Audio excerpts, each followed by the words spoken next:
Hello दोस्तों, study 92 by Sanju sir channel पर आप सभी का बहुत बहुत स्वागत है। जैसा कि आप जानते हैं कि मैं आपको करा रहा हूँ जिलेवार परिचय, जिसमें मैंने 17 वीडियो या 17 जिलों को बिल्कुल कंप्लीट करा दिया है। यदि आपने वो नहीं देखी हैं तो चैनल के प्ले लिस्ट में जाकर, जिसमें जिलेवार जीके की प्ले लिस्ट बनाई है मैंने, वहाँ जाकर आप इन तरह जिलों को दे सकते हैं। इससे पहले यदि आपने मेरे channel study 92 by Sanju sir को सब्सक्राइब नहीं किया है तो सब्सक्राइब करें और बेल आइकन जरूर दबाना। आज हम जो करेंगे वो है पानीपत ज़िला। पानीपत ज़िले के बारे में बिल्कुल बेसिक से जानकारी जो भी होगी वो सारी मैं इस वीडियो में आपको कराऊंगा। तो चलिए शुरू करते हैं, देखते हैं पानीपत के बारे में। तो सबसे पहली बात आती है कि पानीपत की स्थापना कब हुई थी। पानीपत की स्थापना कब हुई थी? तो पानीपत की जो स्थापना है वह हुई थी 1 नवंबर 1989। 1 नवंबर 1999 को पानीपत की स्थापना हुई थी।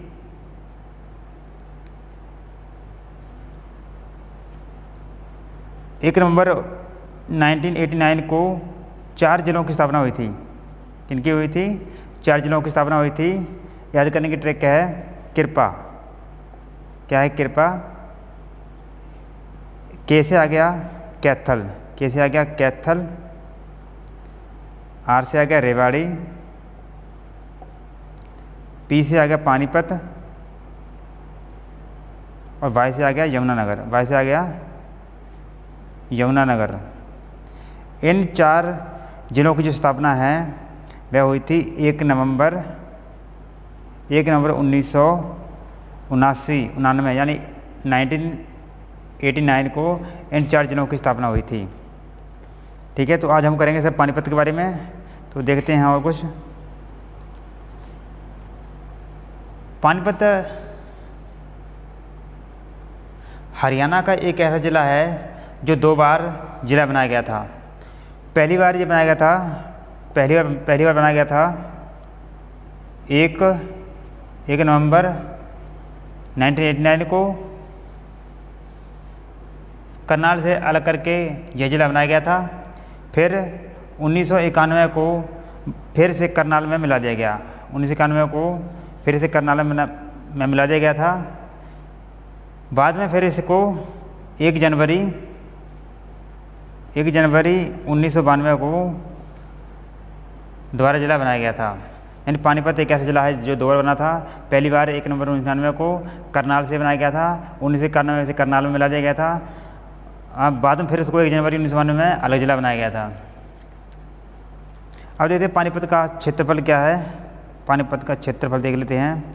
तो जो पानीपत का जो क्षेत्रफल है वह है 1268 वर्ग किलोमीटर पानीपत का क्षेत्रफल है।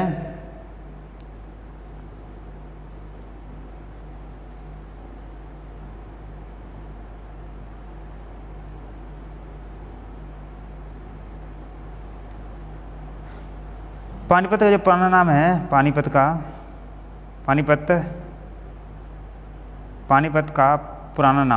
पुराना नाम क्या है? पानीपत का जो पुराना नाम है वह है परपरस्त। क्या है? परपरस्त। पानीपत का पुराना नाम है। इसे पानप्रस्थ भी कहा जाता है। इसे पानप्रस्थ भी कहा जाता है। पानीपत का पुराना या प्राचीन नाम परपरस्त, जहाँ पानप्रस्थ है। पानीपत है यह करनाल मंडल में आता है। पानीपत है यह करनाल मंडल में आता है।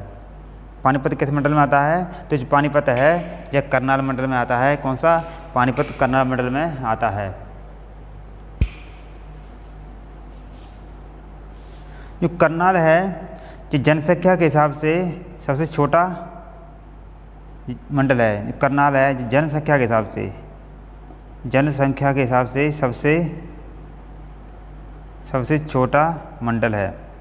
कौन सा? जो करनाल है जो जनसंख्या के हिसाब से सबसे छोटा मंडल है। अब देखते हैं पानीपत की तहसील है, इसको रफ कर देते हैं।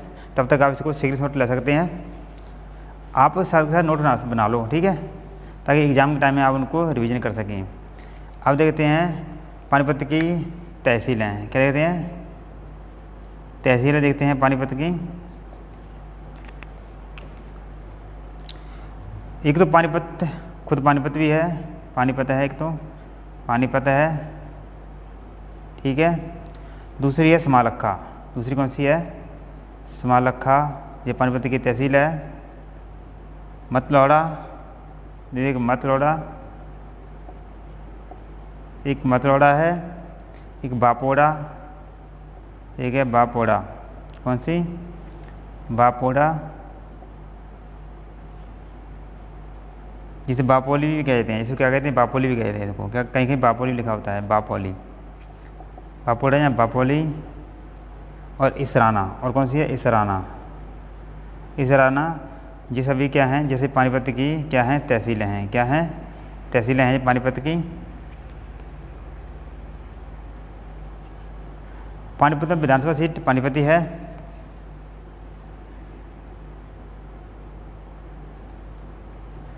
पानीपत का लिंगानुपात देखते हैं कितना है, पानीपत का, पानीपत का लिंगानुपात, पानीपत का लिंगानुपात देखते हैं कितना है, लिंगानुपात। पानीपत का जो लिंगानुपात है वह 854 है, कितना है, 854 पानीपत का लिंगानुपात है। अगर वर्तमान की बात की जाए तो कितना है, वर्तमान की बात है, वर्तमान पानीपत का लिंगानुपात है कितना है, वह 864 है, 864 है। National highway NH, national highway 44 और NH 709 ये पानीपत से गुजरते हैं। ये दोनों कहाँ से होते हैं, ये पानीपत से गुजरते हैं, पानीपत से गुजरते हैं। नेशनल हाईवे 44, नेशनल हाईवे 709 709 ये सब पानीपत से गुजरते हैं। पानीपत में तेल रिफाइनरी है, पानीपत में क्या है, पानीपत में एक तेल रिफाइनरी है, क्या है, तेल रिफाइनरी है। ये पानीपत के बाहोली में है, पानीपत के बाहोली में, पानीपत के बाहोली में है। कहाँ है, पानीपत के बाहोली में है। जब कब बनी थी, जब बनी थी 1980 में, कब बनी थी, 1980 में बनी थी। इस रिफाइनरी के द्वारा जो तेल बनाया जाता है जब बर्फीले क्षेत्र में नहीं जमता है, जब बर्फीले, कौन से बर्फीले, जब बर्फीले क्षेत्र में नहीं जमता है। पानीपत रिफाइनरी के द्वारा जो तेल बनाया जाता है जब बर्फीले क्षेत्र में, जहाँ बर्फ अधिक होती है, वहाँ पर यह तेल नहीं जमता है, ये तेल नहीं जमता है, ठीक है।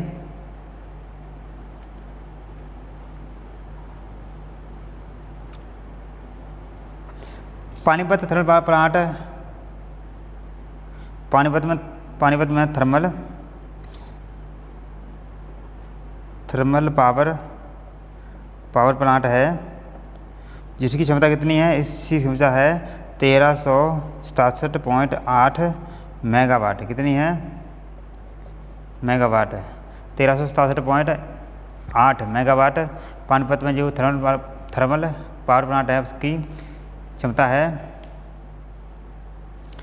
और यह है थर्मल पावर प्लांट है, जब बना था 1979 में, ठीक है, कब बना था, 1979 में पानीपत थर्मल पावर प्लांट बना था।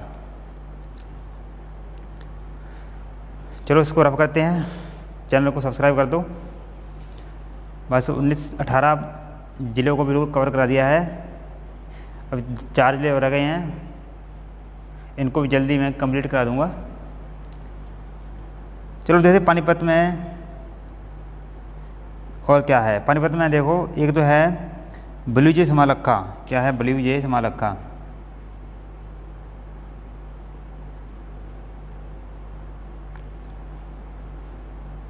बलुजे समालखा, ये पानीपत में है। और क्या है, स्काई लार्क,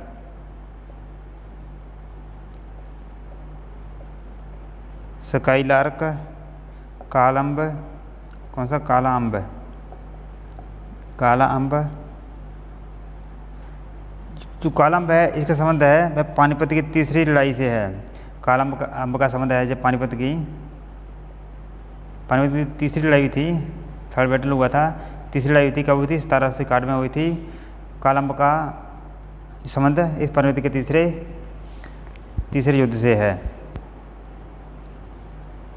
यहाँ पर काबली बाग मस्जिद भी है, कौन सी है, काबली बाग मस्जिद, काबली बाग मस्जिद भी है पानीपत में। पानीपत में ही सलारगंज, कौन सा, सलारगंज गेट भी है। एग्जाम में आता है कि सलारगंज गेट कहाँ है, काबली बाग मस्जिद कहाँ पर है, तो जैसे ही कहाँ पर है, पानीपत में है। अली शाह कलंदर की मज़ार भी यहाँ पर है, कौन सी, अली शाह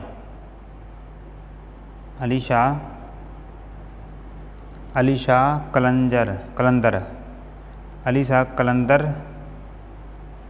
अली शाह कलंदर की मज़ार, ये भी कहाँ है, पानीपत में है। इब्राहिम लोदी का मकबरा, इब्राहिम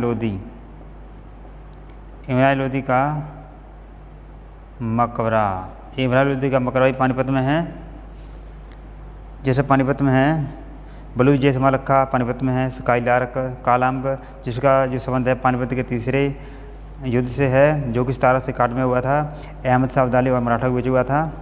काबली बाग मस्जिद, सलारगंज गेट, ये सब पानीपत में है। अली शाह कलंदर की मज़ार भी पानीपत में है।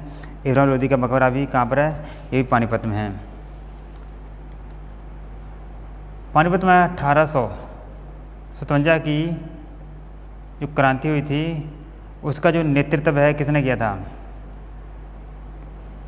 पानीपत में 1857 की क्रांति का नेतृत्व किसने किया था, ये किया था इमाम अली कलंदर ने। किसने किया था, इमाम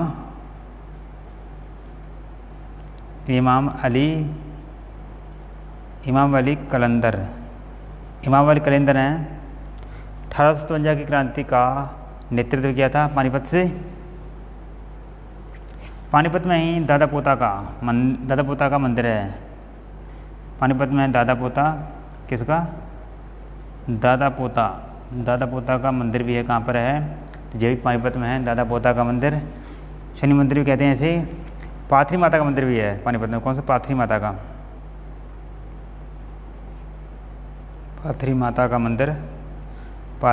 का मंदिर भी कहाँ पर है, तो ये भी कहाँ पर है, पानीपत में है, पाथरी माता का मंदिर। देवी तालाब का मंदिर भी है, कौन सा, देवी तालाब का मंदिर भी कहाँ पर है, ये भी पानीपत में है। इसको रफ कर देते हैं। यहाँ आपको विजुअल है, हाँ विजुअल है, चलो इसको रफ कर देते हैं। आप नोट्स कर लिया होगा। आपको वीडियो कैसी लगती है प्लीज़ कमेंट बताएं और चैनल को सब्सक्राइब कर दें। जो आने वाले हरियाणा के सभी एग्ज़ाम, चाहे वह CET का एग्ज़ाम हो, या HSC का कोई भी एग्ज़ाम हो, चाहे पटवारी का हो, ग्राम सचिव का हो, HTET, चाहे हरियाणा का कोई भी एग्ज़ाम हो, हरियाणा जी के उसमें 25 नंबर की आती है। कितनी आती है, 25 नंबर की आती है, जो हरियाणा का कोई भी एग्ज़ाम को पास कराने में आपकी महत्वपूर्ण भूमिका निभाता है। ठीक है, तो कम से कम आप ये तो नंबर पक्के करें आपके। चलो और देखते हैं। पानीपत से ही है नीरज चोपड़ा। पानीपत से कौन है, नीरज चोपड़ा। नीरज चोपड़ा कहाँ से हैं, ये पानीपत से हैं। ये भाला फेंक के खिलाड़ी हैं। ये क्या, कौन है, ये भाला फेंक के खिलाड़ी हैं। कौन, नीरज चोपड़ा, जो कि पानीपत से हैं। यह भाला फेंक के खिलाड़ी हैं। ये कहाँ से हैं, ये हैं पानीपत से हैं। ये कहाँ से हैं, पानीपत से ही हैं नीरज चोपड़ा, जो कि भाला फेंक खिलाड़ी हैं। कहावत यह है कि पानीपत में 3 युद्ध हुए हैं। यहाँ से एग्जाम में क्वेश्चन आते हैं। पानीपत के युद्ध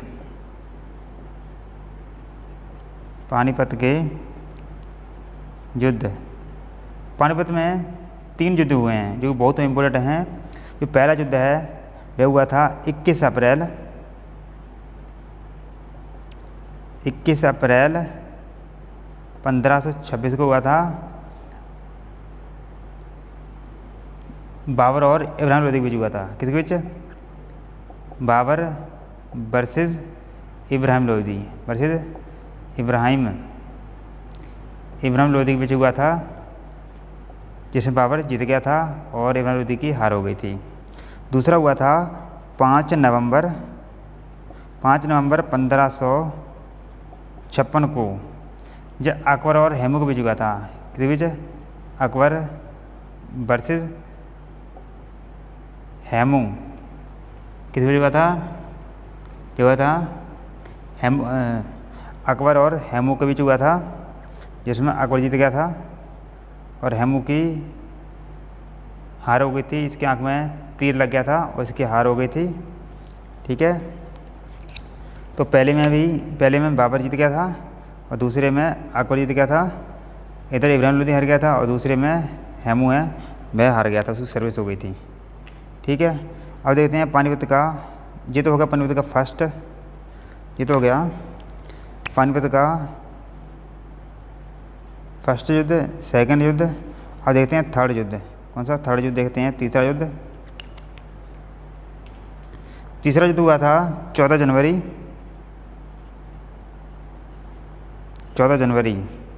14 फरवरी तो हरी को याद होगी ना। पहले बोल रहे थे डेट आ गई है, कहीं टेडी डे है, कहीं किस डे है, कहीं हग डे, पता नहीं कौन सा डे होता है ना, ये तो याद रहता है। तो अब से 1 महीना पहले 14 जनवरी को याद करें, जब पानीपत का हुआ था तीसरा युद्ध। कब हुआ था? 1761 में हुआ था पानीपत का तीसरा युद्ध हुआ था। जो अहमद शाह अब्दाली वर्सेस मराठों के बीच हुआ था, वर्सेस मराठों के बीच हुआ था, जिसमें जो मराठे थे जो बुरी तरह हार गए थे और अहमद शाह अब्दाली की जीत हो गई थी। ठीक है, तो आप इनको याद करें। आप इसको आप स्क्रीनशॉट ले लें या फिर आप कॉपी पे लिख लें, क्योंकि पानीपत के ये जो युद्ध हैं इनसे एग्जाम में क्वेश्चन पक्का आता है। कहीं डेट पूछ ली जाती है, कहीं किन किन के बीच हुआ था ये पूछ लिया जाता है। ठीक है, तो ये डेट आप बिल्कुल याद रखें। चलो रफ कर दें इसको, रफ कर देते हैं और देखते हैं। और 14 जनवरी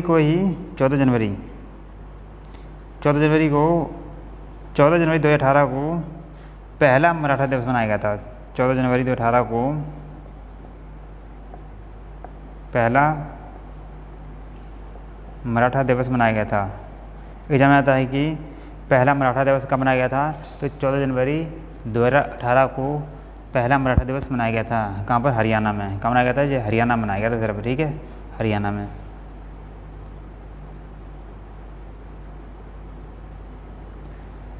काबली बाग मस्जिद का निर्माण किसका?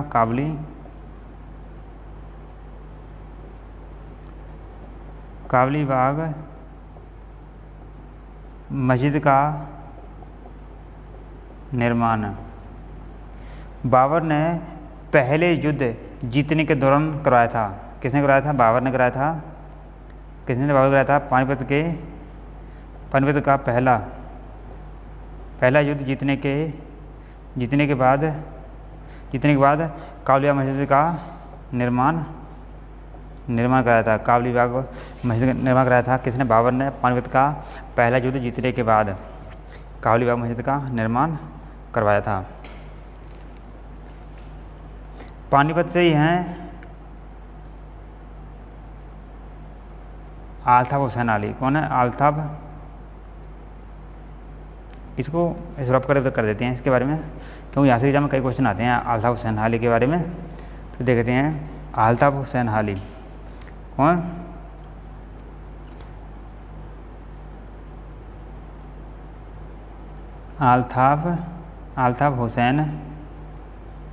अल्ताफ हुसैन अली।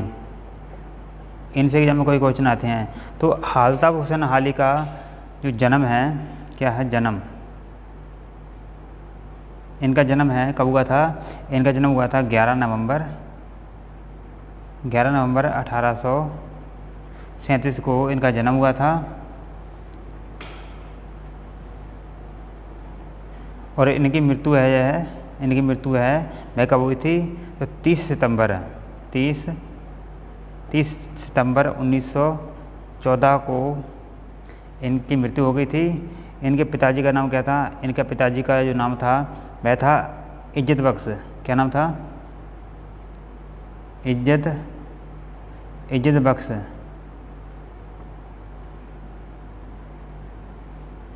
इज्जत बख्श इनके पिताजी का नाम था।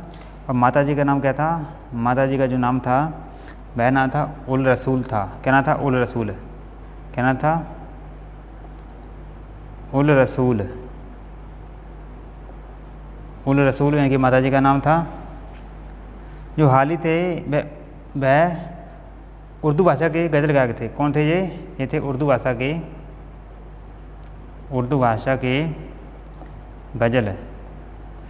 गज़ल गायक थे। क्या थे, उर्दू भाषा के गज़ल गायक थे।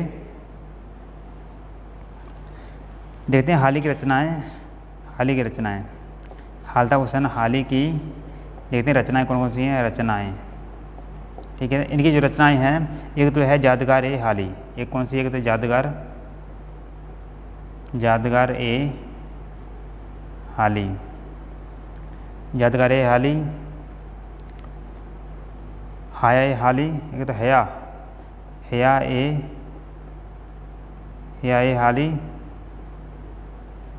ए हाली। मुस्दस ए हाली, मुस्दस ए हाली। तरिया के मजमम, कौन सी, तरिया के मजमम। मजलिस उल निसा, कौन सी एक, मजलिस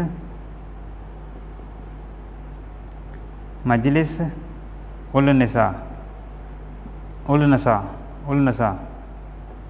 मजलिस उल नशा।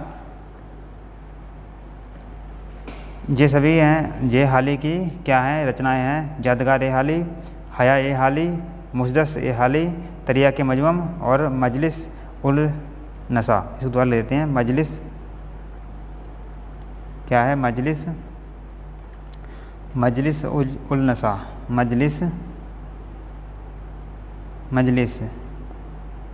मजलिस उल नशा। ये 4-5 हैं वह हाली की रचनाएं हैं। हाली को 1994 में शम्स-ए उलमा की उपाधि मिली थी। कौन सी, शम्स-ए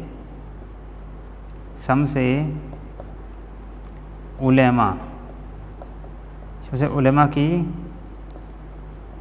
उपाधि मिली थी। किसको, हाली को 1904 में शम्स-ए उलमा की उपाधि हाली जी को मिली थी।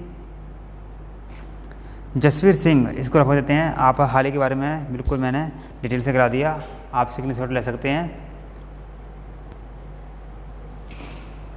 ये मजलिस यहाँ विजुअल नहीं है, मजलिस उल नशा है। क्या है, मजलिस उल नशा। मजलिस उल नशा है, ठीक है जी। यहाँ लिख दिया मैंने मजलिस उल नशा। इसको रख देते हैं और देखते हैं थोड़ा सा पानीपत के बारे में। पानीपत से हैं जसवीर सिंह हैं। पानीपत से हैं जसवीर सिंह। कौन है, जसवीर सिंह पानीपत से हैं। ये कौन है, ये कबड्डी खिलाड़ी हैं। ये कौन है, कबड्डी खिलाड़ी हैं। ये कहाँ से हैं, ये भी पानीपत से हैं। कौन, जसवीर सिंह कबड्डी खिलाड़ी। ये भी कहाँ से हैं, पानीपत से हैं। इन्हें अर्जुन अवार्ड मिला है। इन्हें क्या मिला है, इन्हें अर्जुन अवार्ड मिला है। कौन सा अर्जुन अवार्ड मिला है।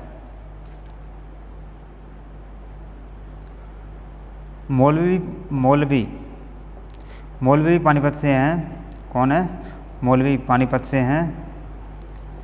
इन्हें 1857 की क्रांति से संबंधित माना जाता है। यानी मौलवी हैं, 1857 की क्रांति से संबंधित हैं। इमाम अली कलंदर जो पानीपत से हैं, इनका संबंध भी 1857 की क्रांति से है। कौन? इमाम अली कलंदर का।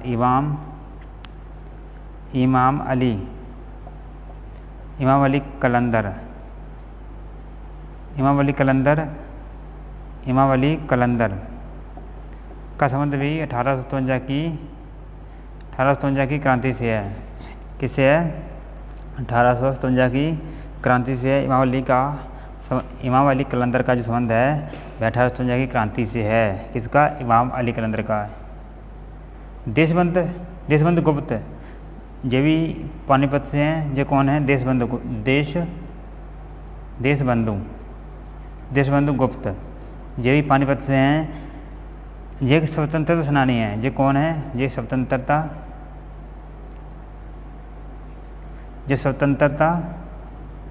सेनानी हैं। कौन? देशबंधु गुप्त जी स्वतंत्रता सेनानी हैं। कौन है? स्वतंत्रता सेनानी हैं।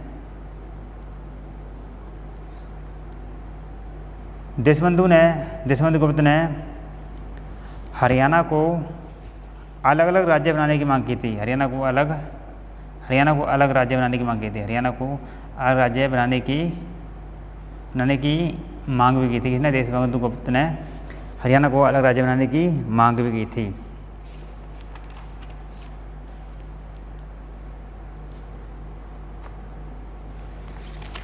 और देखते हैं कुछ थोड़ा रह गया हो तो पानीपत के बारे में। तब तक आप चैनल को सब्सक्राइब भी कर देना। ये पानीपत में कालाअंब नामक स्थान है। कौन सा? कालाअंब। पानीपत में जो कालाअंब नामक स्थान है, कौन सा? कालाअंब।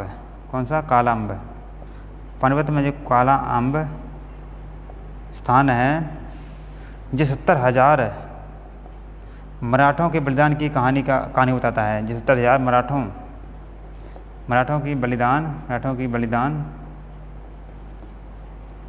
की कहानी बताता है। बलिदान की कहानी को बताता है। कौन सा? कालाअंब बताता है। जो 70,000 मराठों की बलिदान की कहानी को बताता है कालाअंब, जिन्होंने पानीपत की तीसरी लड़ाई में वीरगति प्राप्त की थी।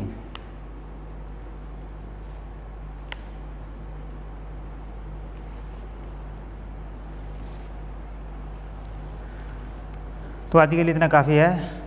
मतलब मैंने आप पानीपत का जो ज़िला था बिल्कुल उसको बेसिक से और हार्ड तक सारा करा दिया है। अब इससे बाहर कोई भी एग्जाम में क्वेश्चन नहीं आएगा।